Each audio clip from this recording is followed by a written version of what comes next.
ನಮಸ್ಕಾರ, ರಿವ್ಯೂ ಚಾನಲ್ಗೆ ಸ್ವಾಗತ. ನಾನು ಸೌಖ್ಯ ಗಾಂವ್ಕರ್. ಸದ್ಯ ಈಗ ಬಿಜೆಪಿಗೆ ಆಘಾತಕಾರಿ ಫಲಿತಾಂಶ ಬಂದಿರುವ ಬೆನ್ನಲ್ಲೇ ಹಾಗೂ ಹೀಗೂ ಮಾಡಿ NDA ಸರ್ಕಾರ ರಚಿಸೋದಕ್ಕೆ ತಯಾರಿಗಳಾಗ್ತಿವೆ. ಆಪರೇಷನ್ ಮುಂದೆ ಬೇರೆ ಬೇರೆ ದಿಕ್ಕು ದೆಸೆಯನ್ನು ಪಡೆದುಕೊಳ್ಳಬಹುದು ಹೇಳೋದಕ್ಕಾಗಲ್ಲ, ಯಾಕಂದರೆ ಯಾವುದೇ ಸಂದರ್ಭದಲ್ಲಿ ರಿಸ್ಕ್ ಇರುತ್ತೆ ಕಿಚಡಿ ಅಂತ ಬಂದಾಗ.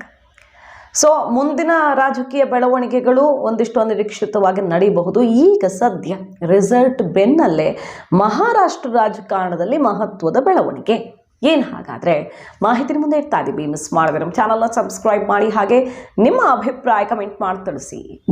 ಇಷ್ಟೆಲ್ಲ ಆದಮೇಲೆ ಮೋದಿ ಅಮಿತ್ ಶಾ ಸುಮ್ಮನಿರ್ತಾರಾ ಅನ್ನೋ ಒಂದು ಕುತೂಹಲ ಅವರ ವಿರೋಧಿಗಳಿಗೆ ಸಹಜವಾಗಿದೆ. ಅಮಿತ್ ಶಾ ಅವರ ಮುಂದಿನ ರಣತಂತ್ರ ಏನು ಅನ್ನೋ ಬಗ್ಗೆ ಲೆಕ್ಕಾಚಾರಗಳನ್ನು ಅವರ ಶತ್ರುಬಣ ಕೂಡ ಹಾಕ್ಕೊಳ್ತಾ ಇರುತ್ತೆ. ಕೈಗೆ ಬಂದ ತುತ್ತು ಬಾಯಿಗೆ ಬರಲಿಲ್ಲ ಅನ್ನೋ ಥರ ಆಗೋದಕ್ಕೆ ಬಿಡಬಾರ್ದು. ಈಗೇನೋ ಬಾಯಿಗೆ ಬರುತ್ತೆ, ಆದರೆ ಮುಂದೆ ಜಾರಬಾರ್ದಲ್ಲ ತುತ್ತು. ಅದಕ್ಕೂ ತಯಾರಿಗಳನ್ನು ಮಾಡಿಕೊಳ್ಬೇಕು. ಮೋದಿ ನಾಯಕತ್ವಕ್ಕೆ ಪಕ್ಷದಲ್ಲಿ ವಿರೋಧ ಈಗಾಗಲೇ ಶುರುವಾಗ್ಬಿಟ್ಟಿದೆ. ಓಪನ್ ಆಗಿ ಎಲ್ಲರೂ ಹೇಳೋದಕ್ಕೆ ಧೈರ್ಯ ತೋರದೇ ಇದ್ರು, ನಿಧಾನಕ್ಕೆ ಮೋದಿ ಕಾಲೆಳೆಯುವ ಪ್ರಯತ್ನ ಶುರುವಾಗಿದೆ. ತಕ್ಷಣ ಕಲ್ದಿದ್ರು 1 ವರ್ಷ 2 ವರ್ಷ ಆದಮೇಲಂತೂ ಶುರುವಾಗತ್ತೆ.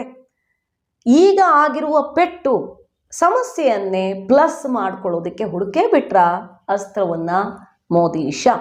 ನೋಡಿ, ಮಹಾರಾಷ್ಟ್ರದಿಂದ ದೇವೇಂದ್ರ ಫಡ್ನವೀಸ್ ಒಂದು ಬಿಗ್ ಸ್ಟೇಟ್ಮೆಂಟ್ ಕೊಟ್ಟಿದ್ದಾರೆ. ಅದು ಅಚ್ಚರಿ ಕಾರಣ ಆಗಿದೆ.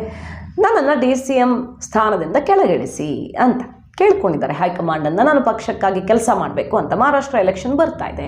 ಮಹಾರಾಷ್ಟ್ರದಲ್ಲಿ ಅರ್ಲಿ ಎಲೆಕ್ಷನ್ ಬರುತ್ತಾ? ಅವಧಿ ಪೂರ್ವ ಚುನಾವಣೆಯ ಸುಳಿವು ಸಿಕ್ತಿದೆ. ದೇವೇಂದ್ರ ಫಡ್ನವೀಸ್ ಅವರು ಕುರ್ಚಿ ಬಿಟ್ಟು ಇಳಿತೀನಿ ಅಂತ ತಾನಾಗಿಯೇ ಹೇಳ್ತಿರೋದನ್ನು ನೋಡ್ತಾ ಇದ್ರೆ ಏನು ಪ್ರಯೋಜನ ಇದರಿಂದ? ಈಗೊಂದು ಅನುಕಂಪ ಸಹಜವಾಗಿ ಸೃಷ್ಟಿಯಾಗಿರುತ್ತೆ. ಮೋದಿ ಈ ರೀತಿ ಆಗ್ಬಿಡ್ತಲ್ಲ ಕಥೆ ಅನ್ನೋದು ರೀತಿಯಲ್ಲಿ. BJP ಪರ ಓಟ್ ಹಾಕೋರು ಕೆಲವರು ಓಟ್ ಹಾಕದೆ ಉಳ್ಕೊಂಡಿರಬಹುದು. ಅಂದರೆ ಯಾರಿಗೂ ಓಟ್ ಹಾಕದೆ ಮನೇಲಿ ಕೂತವ್ರದ್ದು ಒಂದಿಷ್ಟು ಜನರ ಕಾಂಟ್ರಿಬ್ಯೂಷನ್ ಇರಬಹುದು BJPಯ ಈ ಪರಿಸ್ಥಿತಿಗೆ. ಅವ್ರು ಕಿತ್ತೆದ್ದು ಬರಬಹುದು. ಹಿಂದುತ್ವದ ವಿಚಾರ ಮತ್ತಷ್ಟು ಮನಸ್ಸಿಗೆ ತಗೊಳ್ಬಹುದು. ಇಂಥದ್ದೆಲ್ಲ ಧ್ರುವೀಕರಣ ಆಗೋ ಚಾನ್ಸ್ ಇದೆಯಲ್ಲ. ನಿನ್ನೆಯ ರಿಸಲ್ಟ್ ಡೇ ಸ್ಪೀಚ್, ಅವರ ಮುಖಭಾವ, ಆ ನೋವನ್ನು ಮರೆಮಾಚೋಕ್ಕೆ ಪ್ರಯತ್ನಪಟ್ಟು ಆಗದೇ ಇದ್ದದ್ದು, ಇದೆಲ್ಲ ದೇಶದ ಗಮನ ಸೆಳೆದಿದೆ. BJP ಬೆಂಬಲಿಸುತ್ತಾ ಇರೋರು ಅನುಕಂಪ ತೋರಿಸ್ತಾ ಇದ್ದಾರೆ. ಮತ್ತು ತಪ್ಪು ಮಾಡಿಬಿಟ್ವಿ, ನಾವು ಇನ್ನೂ ಕೆಲಸ ಮಾಡಬೇಕಿತ್ತು, ಅಥವಾ ಇನ್ನೂ ಸಾಲಿಡ್ ಆಗಿ ಮತಗಳು ಬರಬೇಕಿತ್ತು, ನಮ್ಮ ಕಡೆಯಿಂದನೂ ತಪ್ಪಾಯ್ತಾ ಅಂತ ಯೋಚನೆ ಮಾಡ್ತಿರೋರು ಇದ್ದಾರೆ. ಇದೆಲ್ಲ ಒಗ್ಗೂಡಿ ಮೋದಿ ಮೇಲಿನ ಅನುಕಂಪ ಭರ್ಜರಿ ಪ್ಲಸ್ ಆಗೋದಕ್ಕೆ ಒಂದು ಚಾನ್ಸ್ ಇದೆ. ಇಂಥ ಎಕ್ಸಾಂಪಲ್ಸ್ ಇತಿಹಾಸದಲ್ಲಿ ಸಿಗ್ತವೆ ನಮಗೆ. ಎಲೆಕ್ಷನ್ ಅರ್ಲಿ ಕಾಲ್ ಮಾಡಿ, ವಿಧಾನಸಭೆ ಅವಧಿ ಪೂರ್ವ ಚುನಾವಣೆಗಳನ್ನು ಮಾಡಿ ಭರ್ಜರಿಯಾಗಿ ಗಳಿಸಿರೋದು ಕರ್ನಾಟಕದಲ್ಲೂ ರಾಮಕೃಷ್ಣ ಹೆಗಡೆ ಅವರ ಕಾಲದಲ್ಲಿ ಏನಾಗಿದೆ ನೆನಪಿದೆ. ಸೊ ಅಂಥದ್ದೊಂದು ಪ್ರಯೋಗಕ್ಕೆ ಮಹಾರಾಷ್ಟ್ರದಲ್ಲಿ ಕೈ ಹಾಕೋ ತಯಾರಿ ಕಾಣಿಸ್ತಾ ಇದೆ. ಅಲ್ಲಿ ಏನಾದರೂ 2 ವೇ ಫೈಟ್ ಆಗಿಬಿಟ್ರೆ ಕಾಂಗ್ರೆಸ್ BJP ನಡುವೆ, ಉದ್ಧವ್ ಬಲ ಕಳ್ಕೊಂಡಿದ್ದಾರೆ, NCP ಒಂದು ತಕ್ಕ ಮಟ್ಟಿಗೆ ಬಲ ಉಳಿಸ್ಕೊಂಡಿದ್ರು, ಏನಾಗುತ್ತೆ ನಾಳೆ ಗೊತ್ತಿಲ್ಲ. ಹಾಗಾಗಿ ನಾಳೆ ಏನಾದರೂ 2 ವೇ ಫೈಟ್ ಆಗಿಬಿಟ್ರೆ ಮೋದಿಗೆ ಭರ್ಜರಿ ಅನುಕಂಪ.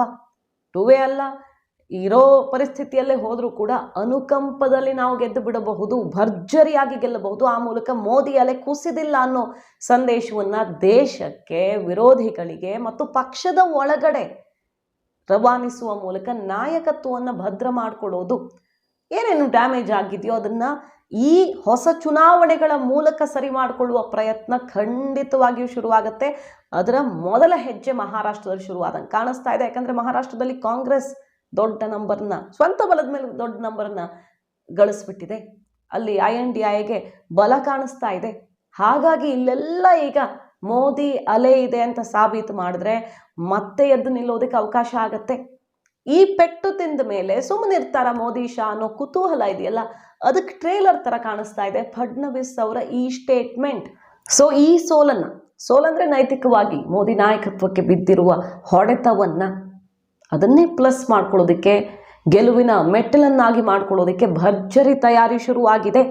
ಇನ್ನು ಮೋದಿ ಶಾ ಆದಷ್ಟು ಬೇಗ ಆಗಿರೋ ಡ್ಯಾಮೇಜನ್ನು ಕಂಟ್ರೋಲ್ ಮಾಡುವ ಪ್ರಯತ್ನ ಶುರು ಮಾಡ್ತಾರೆ ಅನ್ನೋದು ಕಮಲ ಪಾಳ್ಯದಲ್ಲಿ ಶುರುವಾಗಿರುವ ಬಿಸಿ ಬಿಸಿ ಚರ್ಚೆ.